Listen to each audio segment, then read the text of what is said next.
Viewers, welcome to my channel Shilpi's kitchen. আজ আমি করে দেখাবো অন্য রকম স্বাদের ধোকার ডালনা।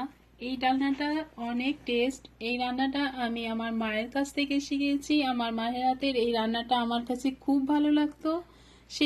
সেই জন্য আমি আমার দর্শক বন্ধুদের সাথেও শেয়ার করছি। তো কিভাবে আমি এই ধোকার ডালনাটা তৈরি করি, তো আমার সাথে থেকে আপনারা রান্নাটি দেখে নিন। জন্য আমি ছোলার ডাল নিয়েছি। এটাকে 5 থেকে 600 গ্রাম হবে ডালটা। এটাকে আমি 7-8 ঘন্টা ভিজিয়ে রেখেছিলাম। তার এখন আমি এটাকে একটা মিক্সিং জারে আমি এটাকে বেটে নেব। একটা প্লেটে ভিতর কয়েক 4টে তেজপাতা, কিছু এলাচি, অল্প পরিমাণ জয়ত্রী, অল্প লবঙ্গ ও কয়েকটা শুকনো মরিচ, 2 টুকরা দারচিনি দিয়ে আমি একটা মশলা তৈরি করব। এখন আমি চুলাতে একটা প্যান বসিয়ে দিয়ে সমস্ত মশলাগুলোকে ছেড়ে দিচ্ছি। এটাকে আমি ড্রাই করে ভেজে নেব, তেল দেব না। এটা হালকা লাল করে ভেজে আমি একটা মশলা তৈরি করব। মশলাটিকে আমি ভেজে নিয়েছি, এরকম লালচে করে ভেজে নিতে হবে। এটাকে ঠান্ডা করে আমি এখন পাউডার করে নিচ্ছি। ডালটাকে আমি বেটে নিয়েছি, তো এই বাটা ডালটাকে আমি একটু মশলা দিয়ে মেখে নেব।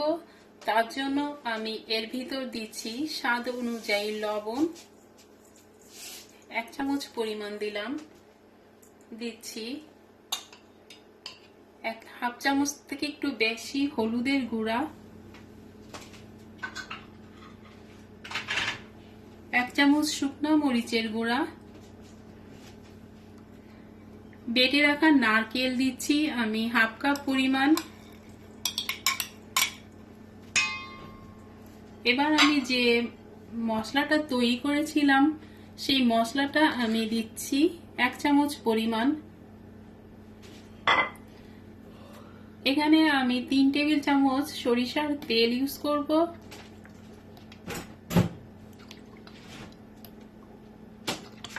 এখন আমি এটাকে ভালো করে মেখে নেব। বসিয়ে দিয়েছি, তো এর ভিতর আমি এই মেখে রাখা মিশ্রণটি দিয়ে একটুখানি আমি জাল করে এটাকে শুকিয়ে নেব।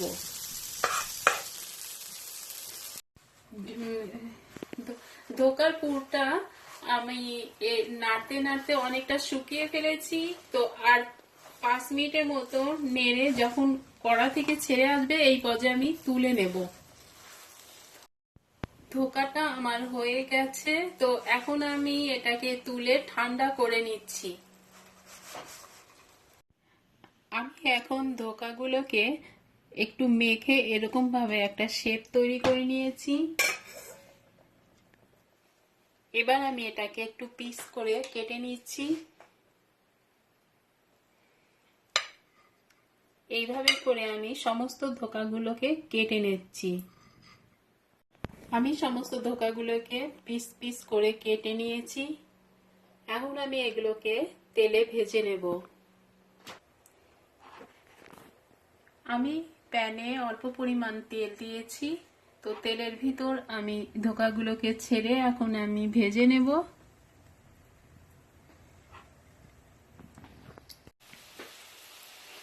ধোকাগুলো ভাজা হয়ে গেছে, তো এখন আমি এগুলোকে তুলে নিচ্ছি।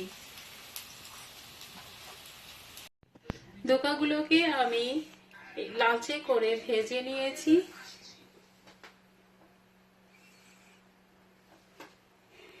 প্যানে আমি 2 টেবিল চামচ তেল দিয়েছি।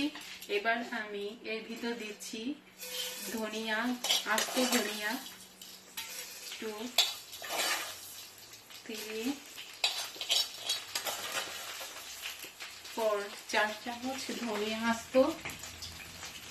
এর ভিতর দিচ্ছি আমি 2টা তেজপাতা,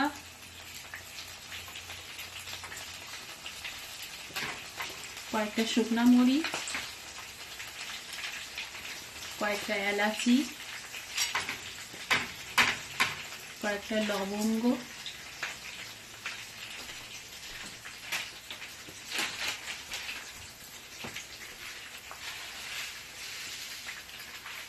1 প্লাস 2 চামচ জিরা। আমি এর ভিতর দেব অল্প কিছু আদা কুচি।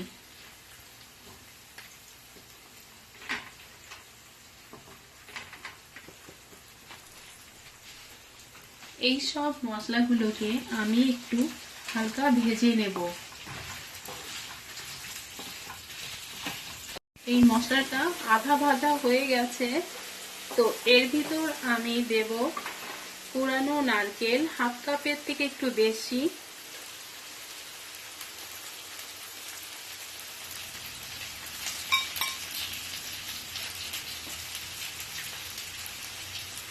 সব উপকরণ আমি একসাথে মিশিয়ে ভেজে নেব।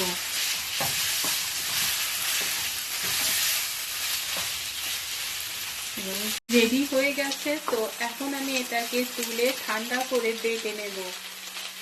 চুলাতে আমি প্যানে হাফ কাপ পরিমাণ তেল দিয়ে শুকনা মরিচ, তেজপাতা, অল্প পরিমাণ জিরা দিয়ে একটা ফোড়ন দিচ্ছি।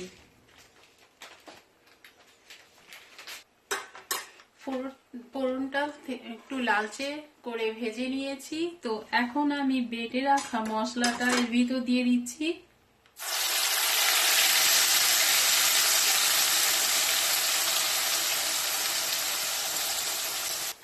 মশলাটিকে আমি কষিয়ে নেব।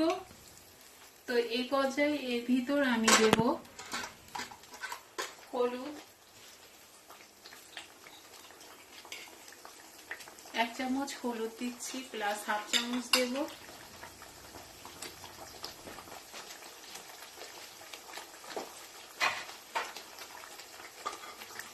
এক চামচ, প্লাস হাফ চামচ 1.5 চামচ আমি শুকনো মরিচের গুঁড়া দিচ্ছি।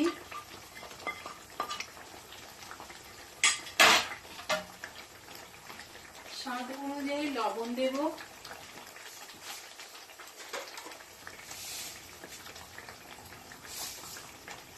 এক চামচের থেকে একটু বেশি লবণ দিলাম। এবার এই সকল উপকরণ মিশিয়ে আমি এটাকে বেশ কিছু সময় ধরে এই গ্রেভিটা তৈরি করব।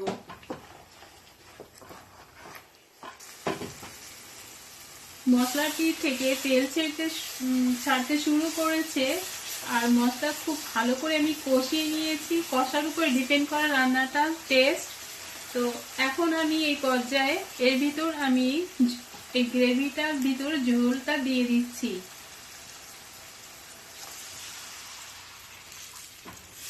এখানে আমি 2 কাপের সমান জল দিলাম। এটাকে এখন আমি আরেকটু সময় জাল করে ফোটা পর্যন্ত অপেক্ষা করব। গ্রেভিটা খুব ভালো করে ফুটতে শুরু করেছে। এখন আমি সমস্ত ধোকাগুলোকে এর ভিতর ছেড়ে দিচ্ছি।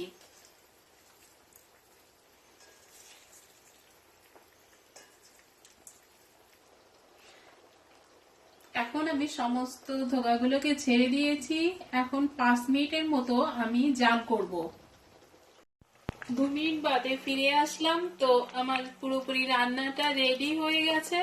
তো আমি এখন এটাকে একটা সার্ভিং ডিশে ঢেলে নিচ্ছি। আর এই পর্যায়ে রান্না থেকে অনেক ভালো একটা স্মেল বেরোচ্ছে, যেটা কিনা রান্না করলে বোঝা যাবে। তো এখন আমি গ্যাসের ফ্লেমটা অফ করে দিয়ে এটাকে সার্ভিং ডিশে তুলে নিচ্ছি।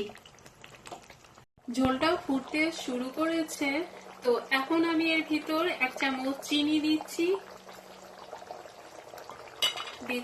কয়েকটা কাঁচামরিচ,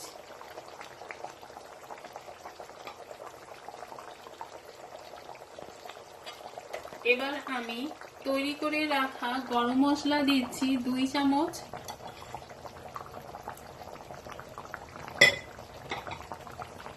ঘি দিচ্ছি 2 চামচ,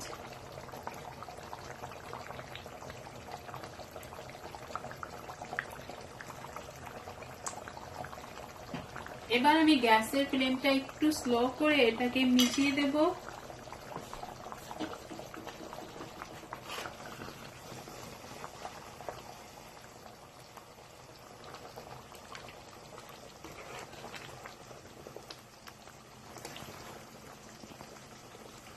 এবার আমি এটাকে 2 থেকে 3 মিনিট স্লো হিটে এটাকে কুক করব।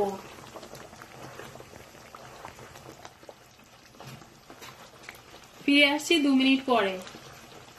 এখন আমি গ্রেভিটাকে আস্তে করে তুলতে হবে, যেহেতু এটা যখন রান্না করা হয় অনেকটা সফট থাকে আর ঠান্ডা হওয়ার পর এটা শক্ত হয়ে যায়। তো আমি এটাকে আস্তে আস্তে করে তুলে নিচ্ছি।